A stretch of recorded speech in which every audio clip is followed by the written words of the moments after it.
Bonjour à toutes et à tous, je suis Lise et le signe qu'on m'a attribué c'est celui-ci. Nous sommes une famille entendante, excepté ma fille qui est sourde. Aujourd'hui, je vais partager avec vous l'expérience de vie d'une maman d'enfant sourd.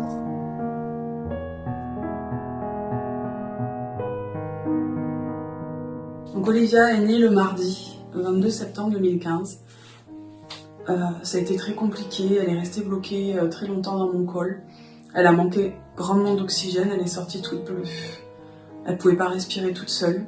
Elle va rester du mardi jusqu'au jeudi matin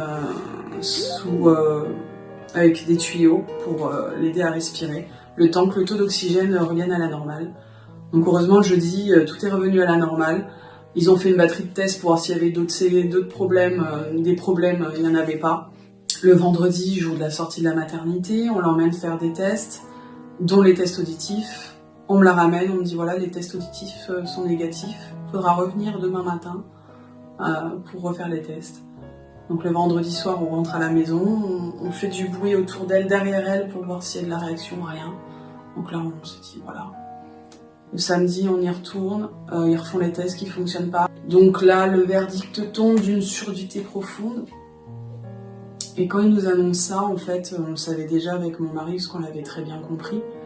Parce qu'avant de refaire ces tests au CHU, on avait l'alarme incendie qui s'est déclenchée dans la maison. Tout le monde s'est bouché les oreilles, on a cru c'était vraiment horrible. Et Olivia, elle a même pas bougé un sourcil. Donc là, on l'avait déjà compris, mais on avait besoin de l'entendre. Et là, très compliqué. On avait peur pour son avenir. La première chose à laquelle on a pensé, c'est comment elle va pouvoir apprendre à lire et écrire. Parce que une fois que tu sais lire et écrire, même si elle a surdité, elle pourrait se débrouiller dans la vie, ça on n'avait aucun doute là-dessus. Donc après l'annonce de la surdité, j'ai eu beaucoup de mal à réaliser ce qui se passait. J'étais pleine d'émotions, mais je savais pas trop quoi en fait. C'était vraiment bizarre. Et je suis tombée sur le DVD La Vérité, où il y a le témoignage du psychologue Aurélien Mancino, qui m'a beaucoup aidée et qui m'a permis de comprendre le cheminement par lequel je passais. En fait, Aurélien explique que pendant la grossesse, la maman s'imagine son enfant, donc à son image, totalement naturelle, ou à l'image de son papa. Et le fait qu'il naisse sourd, on doit faire le deuil de l'enfant entendant qu'on attendait. Mais comme tout de suite, dès la maternité, on nous tombe dessus avec les tests auditifs, il faut aller au CHU, et après, avant les 1 an de notre enfant, on nous propose de l'implanter. En fait, on n'a pas le temps de faire le deuil de cet enfant, on est tout de suite, il faut prendre des décisions. Et on n'a pas le temps de faire ce deuil et de faire le lien avec son enfant, tout simplement. Et j'ai trouvé ça très très juste. Moi, en fait, ce qui m'a le plus peiné, c'est pas que ma fille soit sourde, c'est le fait que je dois aussi apprendre une langue. Et cette langue, je ne la connais pas et il faut toujours que j'ai un temps d'avance sur elle pour pouvoir lui apprendre des choses. Comme je l'ai fait naturellement avec sa sœur qui est entendante. Je me suis pas posé la question avec Noémie qui est entendante, comment je vais lui apprendre ci ou ça, ou quel mot je vais utiliser, je lui parle, c'est tout. Et là, il fallait que j'apprenne une autre langue et que j'ai un temps d'avance. Et je voulais pas que ce soit quelqu'un d'autre qui lui apprenne, ou l'école. C'était mon rôle. Donc ça, c'était une grosse pression aussi. Ça l'est toujours d'ailleurs. Mais c'était aussi une des grosses inquiétudes que j'avais. Donc, à l'annonce de la surdité, manque d'accessibilité et d'information. Sur tout point. Premier, on nous a parlé que d'une solution, l'implant cochléaire et l'oral. On nous a jamais parlé de langue des signes. C'est moi qui en ai parlé à l'orthophoniste. Deuxième point, c'est quand même une opération importante avec une lourde rééducation derrière et de lourds réglages. Donc on a demandé s'il y avait des statistiques, des taux de réussite. Il nous a répondu que ça n'existait pas. Donc on peut pas savoir à combien de pourcents de personnes ont eu des réussites de la récupération auditive, etc. Donc, sur ce, on m'a répondu aussi que ça dépendait tout simplement des personnes, qu'il y en avait qui avaient une meilleure récupération, d'autres moins. Ok. Merci. Ça aide pour prendre une décision. Merci beaucoup. On ne m'a pas parlé d'implant cochléaire qui tombait en panne aussi.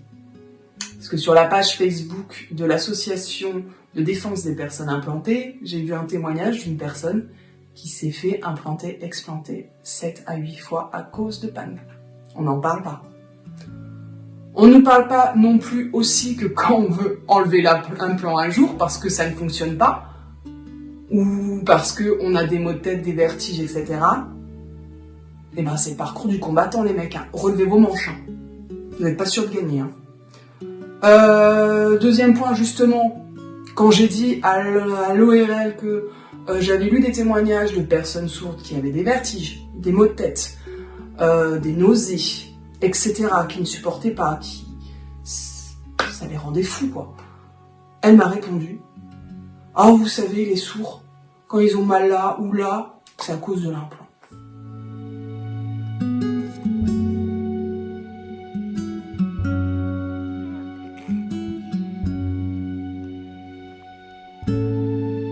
Il y a plusieurs organismes qui peuvent vous aider dans l'accompagnement de l'éducation de votre enfant ou sa scolarité. Donc le premier que j'ai connu, c'est le CAMS, donc Centre d'Action Médico-Sociale Précoce, qui s'occupe des enfants de 0 à 6 ans. Donc j'ai rendez-vous avec le pédiatre, tout se passe bien, l'assistante sociale sympa. Là, je rencontre l'orthophoniste, qui ne signe pas. Je lui dis, bah écoutez, ça va pas être possible, je peux pas continuer avec vous, si vous signez pas, je vois pas comment vous allez pouvoir communiquer avec elle, la canaliser, mais rien que ça. Donc je sors de ça, je fais des recherches sur internet, je trouve un CESAD, donc excusez-moi, je triche, service d'éducation spéciale et de soins à domicile qui s'occupe des enfants de 0 à 20 ans, donc dans l'éducation, etc., qui les suivent même à l'école. Après avoir fait quelques examens pour déterminer la surdité de votre enfant, c'est-à-dire un OEA qui est une sonde qu'on met dans l'oreille, et un PEA qui mesure le nerf auditif avec des électrodes sur le front et sur les nerfs auditifs, on vous fait faire un scan. Donc nous, on nous a prescrit le scan, on ne nous a pas dit pourquoi. Alors moi, naïvement, je pensais que c'était pour connaître la cause de la surdité. Et le jour du scan, je me suis rendu compte que pas du tout. En fait, Olivia n'était pas sous anesthésie, donc il fallait qu'on la tienne. Et elle ne supporte pas qu'on la maintienne. Et donc elle a bougé dans tous les sens. Je dis bon bah c'est mort, on va être obligé de revenir faire une anesthésie générale. Et le radiologue nous appelle dans la cabine, voilà. Et donc on y va. Et là il sort. Bon, les images sont pas de qualité, hein. Elle a beaucoup bougé, vous le savez. Mais pour ce qu'ils veulent en faire, ça ira bien. Et là je dis à mon mari, ben tu vois, c'est pour l'implantation, tout simplement. Et là, on a réalisé qu'on allait devoir, sans être préparé, se confronter à accepter ou refuser l'implant.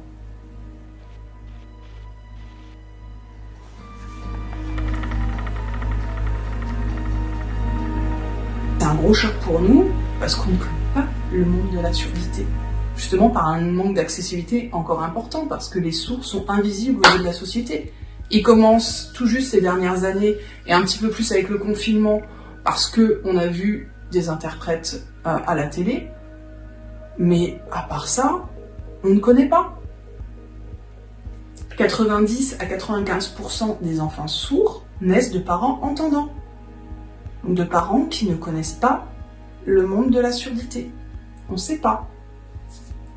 Et l'hôpital ne nous aide pas à connaître. On ne parle que de réparer ou de rééducation. Et puis on réagit tous différemment. Donc je trouverais important, si on nous donne les informations, voilà, il y a l'implant, il y a la langue des signes, il y a telle possibilité, oui, mais on ne nous donne pas le choix, il n'y a pas de choix en fait.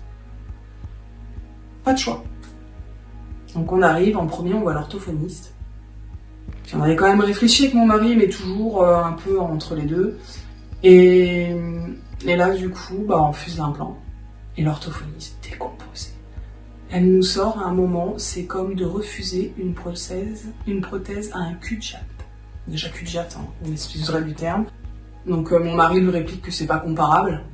Qu'elle compare une prothèse pour un unijambiste à un appareil auditif, oui, mais un implant qui est une opération, ça n'a rien à voir. Et deuxièmement, tellement pas professionnelle, elle se prend en tant qu'exemple. Si vous voyez, moi j'ai adopté 2 enfants, ils ont appris à parler français, ils vont à l'école, j'ai tout fait pour les intégrer. Et vous, en refusant l'implant, vous faites rien pour l'intégrer dans la société. Et là, dans ma tête, je me suis dit, Lise, retiens-toi. C'était compliqué, hein. Mais je dis, laisse-la parler, de toute façon, c'est mort, on n'arrivera pas à discuter. Si on se tait, on sortira le plus vite possible de là-dedans, basta cosy. Donc il y a plusieurs raisons. La première, pour moi, c'était totalement naturel que ma fille s'exprime avec ses mains, avec son corps. Parce que la langue des signes est la langue naturelle des sourds.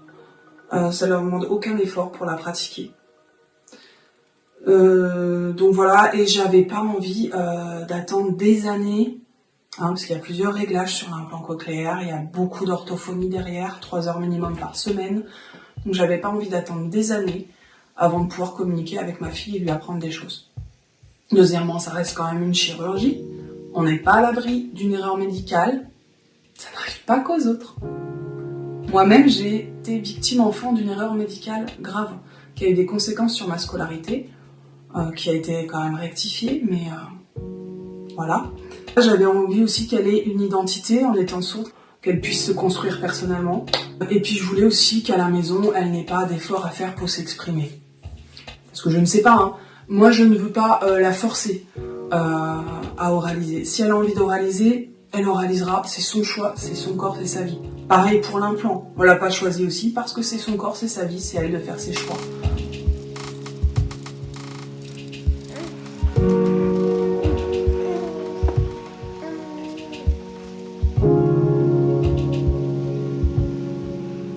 Donc dans la vie quotidienne, le manque d'accessibilité d'informations, déjà pour les enfants sourds, le premier point c'est la télévision. Les dessins animés, ils captent pas parce qu'il n'y a pas de traduction en langue des signes.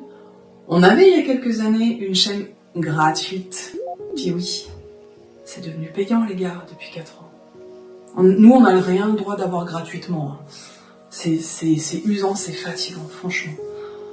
Bon, depuis le confinement, heureusement, entre guillemets, hein, à cause ou grâce à ça, on a des chaînes YouTube qui se sont créées, des comédiens sourds et des personnes sourdes qui se sont inquiétées de nos enfants sourds qui n'allaient plus avoir le bain de langage pendant 2-3 mois, pendant ce confinement. Donc qui ont fait gratuitement des comptes en langue des signes. Donc je les remercie beaucoup. Parce que grâce à eux, maintenant, je suis plus en train de galérer à traduire parce que je travaille, hein, la langue des signes, on met plusieurs années avant de la maîtriser.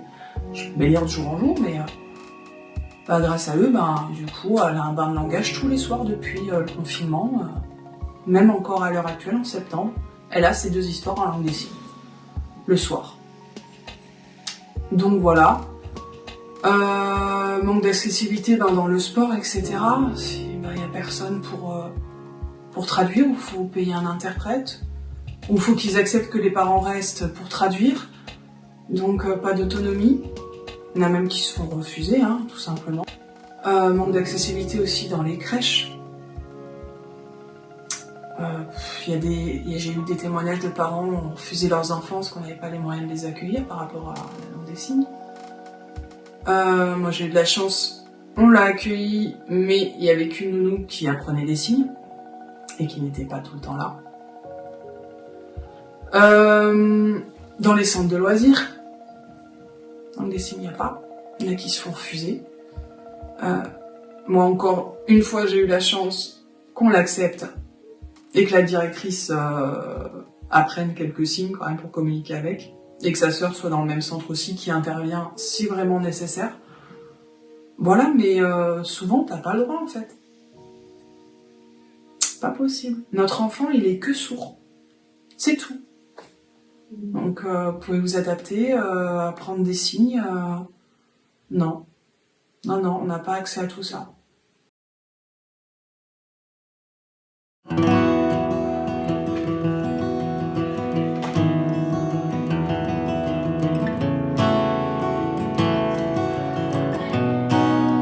Donc, Niveau manque d'accessibilité et d'information pour la scolarité.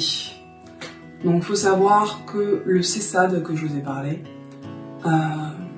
était à 20 minutes et à 20 minutes de chez nous, à 3 classes Ulysse pour accueillir des enfants sourds et des troubles du langage. Sauf qu'à l'heure actuelle, il n'y a plus de sourds. Il n'y a dans ces 3 classes que des troubles du langage. Et pour ces classes, il y a une liste d'attente de 30 élèves. Donc ils n'ont pas pu accueillir Olivia. L'enseignante d'une des classes Ulysse m'a expliqué qu'il y a 15 ans en arrière, elle avait la moitié de sa classe de sourds et l'autre moitié de troubles du langage. Mais à l'heure actuelle, il n'y a plus de sourds.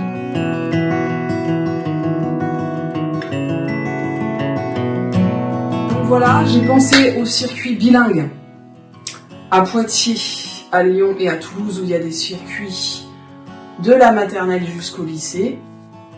Sauf qu'on a une entreprise avec mon mari de vente sur internet et qu'on a besoin d'une maison et d'un local et que les prix dans ces grandes villes sont inaccessibles. Donc pas possible. Même prendre un appartement, tout ça là-bas et puis revenir, pas possible, trop loin. Donc du coup, on a trouvé une école avec une classe Ulysse qui pouvait accueillir Olivia à 90 km de la maison. Donc on a pris un appartement là-bas à 3-4 km de l'école. Et j'y vais la semaine avec mes 2 filles, parce que j'en ai une première qui est entendante, donc qui va dans une nouvelle école à côté, et Olivia qui va dans la classe Ulysse. Et nous rentrons les week-ends et les vacances scolaires pour rejoindre mon mari qui est resté travailler. Parce que pareil, dans cette ville-là, impossible d'avoir une maison et un local pour l'entreprise. Inaccessible financièrement parlant. Donc on a fait ce sacrifice pour l'instant, on va voir si mon mari par la suite pourra nous rejoindre un peu la semaine. Mais là, pas le choix. Voilà. Après, on a quand même de la chance, parce qu'on est bien tombé dans cette école. Elle a une AVS sourde signante. Il y a un autre AVS sourd de l'autre côté en primaire, parce qu'elle est en maternelle. Et il y a une autre AVS sourde qui est en formation. On a une assistante maternelle qui est sourde aussi, signante. La maîtresse d'Olivia a les 3 niveaux et signe aussi un petit peu. Et la classe Ulysse, bien sûr, l'institut aussi signe. Voilà, mon interview est terminée. Je vous remercie pour votre écoute et je vous demanderai de partager un maximum cette vidéo pour que les parents qui viennent d'apprendre la surdité de leur enfant aient le choix. Comme vous l'avez compris, à l'hôpital, la plupart du temps, on ne parle que d'implant cochléaire et j'aimerais franchement que la communauté sourde signante soit visible et que les parents surtout aient le choix. Voilà, merci et à bientôt!